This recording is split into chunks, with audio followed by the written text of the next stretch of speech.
મિત્રો આ તમે જોઈ રહ્યા છો આંચકીમાનું મંદિર। આ છે આંચકીમાનું મંદિર મહેસાણા જિલ્લાના દેચરોજ તાલુકાના ડાબસર ગામમાં આવેલું છે। જો કોઈને આંચકી આવતી હોય તો અહીંયા બાધા રાખે તો આંચકી પણ મટી જાય છે અને ઘણા લોકો અહીંયા બાધા રાખવા આવે છે।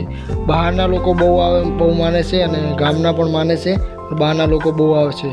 અને બાજુમાં તમને દેખાય અહીંયા શંભુગીરી બાપુની જગ્યા છે। કોઈ વ્યક્તિએ મહેસાણા પોલીસ સ્ટેશનમાં જઈને એવી ફરિયાદ કરી કે બાપુના આશ્રમમાં ગાંજો વાયો છે।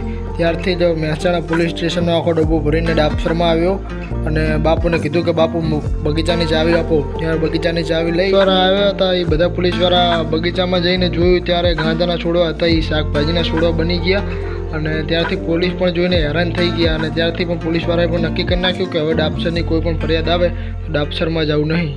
અત્યારે તમે મહેસાણા પોલીસ સ્ટેશનમાં જાઓ તો ત્યાં બોર્ડ મારેલું છે કે કોઈએ ડાબસરની ફરિયાદ કરવા અહીંયા આવું નહીં। બાપુની સમાધિ લીધી છે, ત્યાં તેમનું મંદિર પણ બનાવેલું છે। અને મિત્રો આ પહેલાં બાપુ જીવતા હતા ત્યારે તેમને કોઈ પણ ભોજન નહોતું લીધું।